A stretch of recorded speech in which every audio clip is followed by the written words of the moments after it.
Hey, just wanted to get on here and talk about the thing that I'm building right now. I don't know if it's gonna work, but in case that it does, I figured I could make a video if somebody else wants to try to make what I'm making. It's not that complicated, I think. It's pretty straightforward, but essentially it's just outside aquariums and bins, but with like the a good nutrient based system, capped with sand, has fish in it for a bioload. This is more to grow plants rather than, or at least in my mind, it's going to be more for growing plants, less about having fish in them. I'm still going to come out and check out the fish because I like fish, but it's not going to be about that. The primary source of this is going to be to grow plants well, healthy, that kind of thing.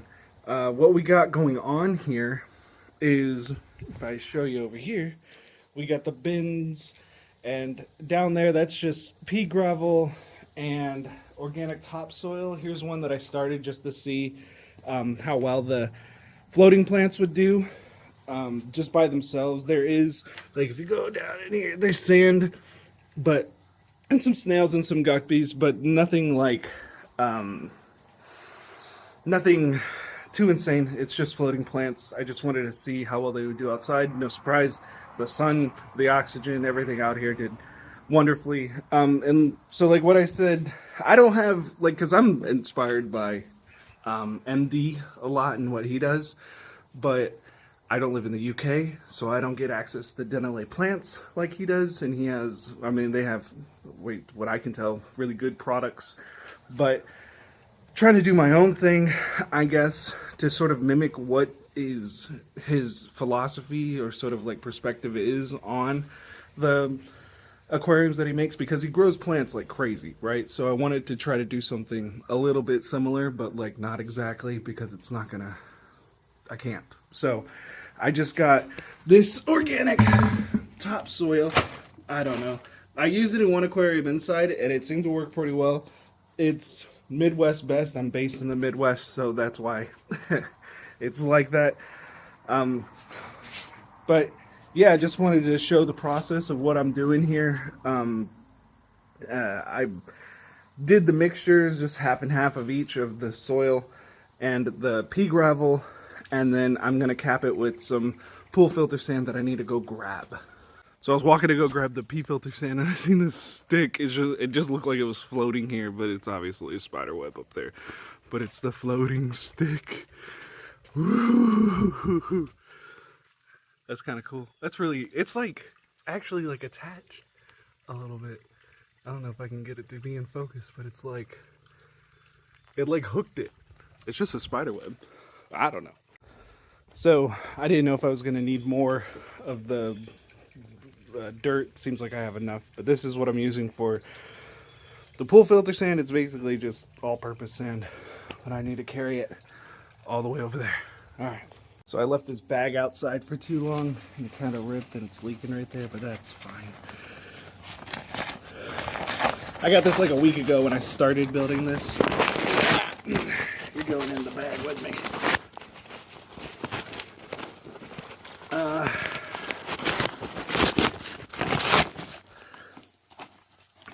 So this is the same filters that I use in the aquariums I have inside.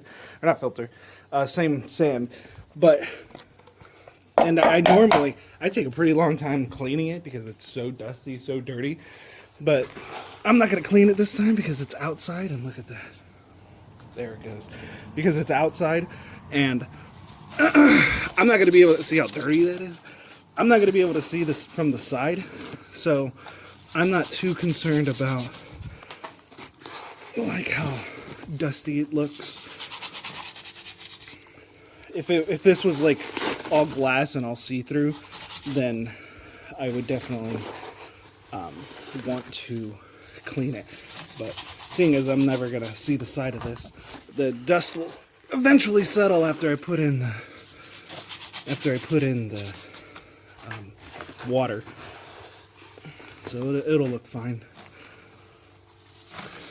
And I might need more sand, I don't know. because I want to do a good layer on top. I do still want it to be safe for fish, so I don't want all these extra organics and stuff leaking into the water column. Have a spike of some sort. I don't need that in my life. That looks fine. I feel like if I had more sand though, I would do a thicker cap, but I'm gonna run out of sand. That should be fine. If I absolutely want to, I can go get more sand. But I did have more sand. I had 2 bags of sand, but we got these guys, and they needed sand for their enclosure that we just set up. These are our new quail. I told Kayla I wanted to name that one Starfire, but she said, "Where did we hear that name from?" So I was like, never mind. But yeah, I'm just gonna fill these up. So there, now all the sand's in, and I forgot to mention one of the reasons why I'm using this soil instead of like the aqua soils or something like that is because I think the fluval stratum and the 88 Amazon are like the things that people normally get for, like, at least online that I can find, that is considered like aqua soil. But for me, I wanted to get something just from the store because I'm trying to build this right now. I don't want to wait. So I went to the store. They didn't have, I mean, they only had the fluval stratum and stuff like that, but it's so expensive. It's like $40 for like less than that, like less than what's left in this bag. And I'm just like, nah, there's got to be a better option.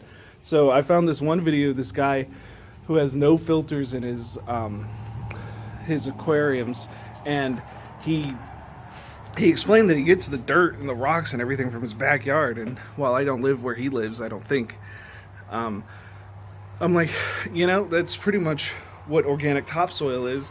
I'm sure I'm not the only one that had this thought or that came to the same conclusion, but this is, it's just soil, right? It's just one of them. Or like the potting mixes and stuff, they have like other fertilizers thrown in to get the plants to grow really well, but it's not good for fish, so to say. And since I am going to be having fish in here, I don't want to do that. Otherwise, I could just go with the potting soil mix, and the water column would be super nutrient dense, and so would everything else, but it would kill the fish in there. And I'd rather have the fish do the fertilizing for me, so that's what I'm going to do. It's because I have so many guppies. I don't know what else to do with these guppies, so I can put them to work. They're not like fancy or anything, but if they can generate some stuff for me, then awesome. So yeah, I just wanted to explain that. But I do have all this filled up now, so I have to figure out a way to fill this up without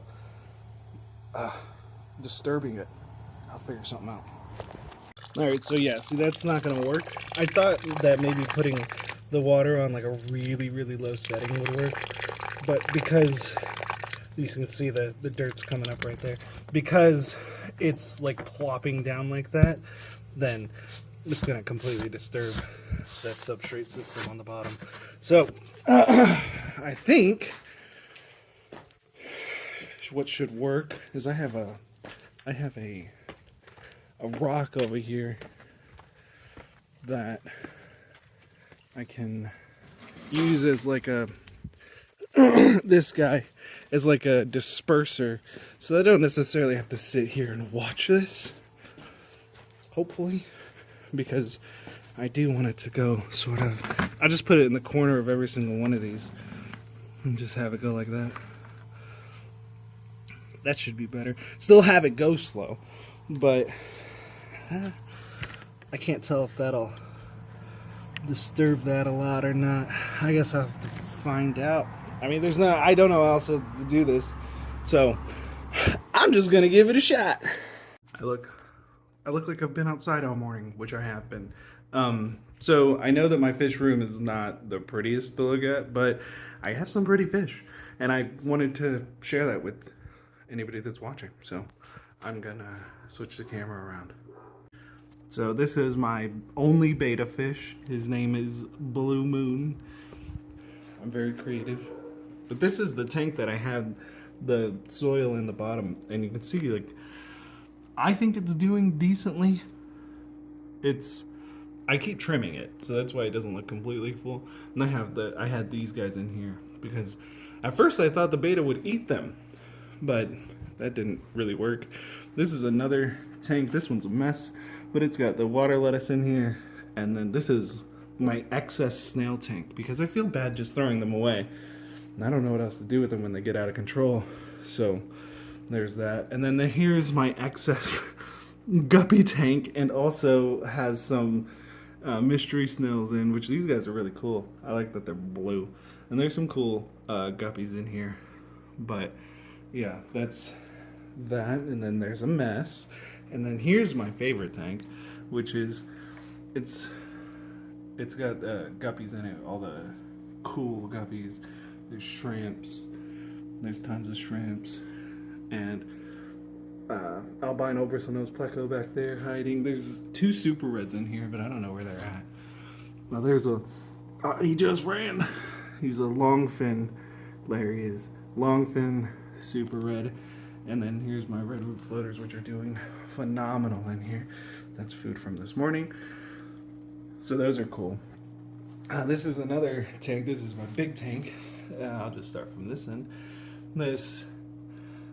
That's what I consider like my planted side, and I'm letting everything go overgrowth. I just want to see how well the plants will do by themselves.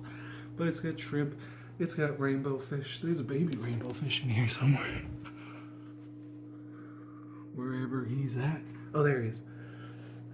He's the biggest baby anyways, but there's more. And see, like, I get snails. Everybody gets snails, right? So I take them out when I feel like there's too much, and I put them over there. I know that they'll manage themselves population-wise, but I'm just helping out. So there's a baby super red right there. And then down here, I just saw him. Where'd he go? Well, there's some albino bristlenose in here. And these are my 2 first planted tanks. I'm gonna work on some other ones. I have tanks down here that I have projects for. And that's why I want more plants, because if I have more plants, then I can do exactly what I want to do with this. I also buy wood when it's on sale, when it's cheap, for different projects and stuff. But yeah, those are the tanks. Here's a butterfly enclosure. My wife catches them and uses them in her stuff. And this is buffalo beetles, but I never see them. I see them sometimes, and that's how I know they're alive, but I don't always see them. And here's the koi pond. It has like 2 koi in it. The rest of them are goldfish, but we do have frogs.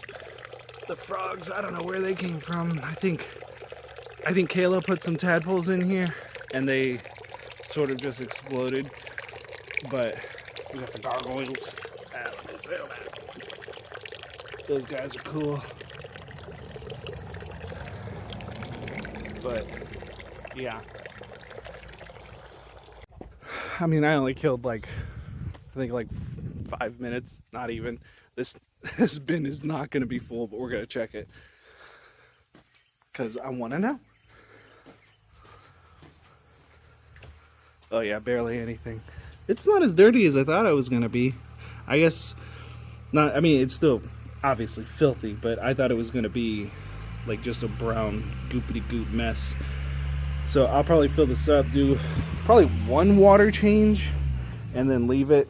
I think it'll be fine. But yeah, I might try turning the water up a smidge. It's the ghost bridge. All right. Just like not even a half turn, quarter turn, less than quarter turn, 1/8 turn. So it is sort of coming out a little bit more. You can see the disturbed sand there, but I think it's fine. The water will be fine. So now that I think the water's under, or the hose is under the water completely, I can turn it up a little bit more. Next year I plan to kind of do this little setup. I mean, we built this like a few days ago, but next year I plan to do a better setup where I can just have something along, maybe like along the top here, come, and I can just like spray water in, like come over here, maybe plug it into something right there, and then have it come out, and then also have an easy way to drain if I ever want to drain. Don't know that I will, but I guess I did say I plan to do some water changes, but I'm gonna go turn up the water a little bit and see the ghost bridge. All right, I pretty much opened it all the way up. I have a feeling it's gonna be too hard. Ah, no, that's perfect. So that's gonna fill up way faster now. We'll see. So that is definitely filling up faster. I'm gonna actually kind of fill it up close to the top. You can sort of see where my test one was, but I'm gonna go like an inch or two maybe above that. I feel like that should be fine. We got this netting that I might put over it. Don't know if I'll need it. I don't know what's gonna be like standing up here. We have cats. They're around. I don't know. But we don't have cats. There are cats. Not our cats. There are cats. Alright, whatever. But it's... I'm going to fill it up a little bit to the top, because otherwise I'm going to have to keep topping these off. I'm going to have to do that anyways, but it makes it so that I can be a little lazy and not have to do it all the time. At least hopefully. I don't know. Maybe. I decided I didn't really want to go back and put the water low, so I decided to do this. It doesn't seem to be disturbing it too much on the side. So I think that works fine.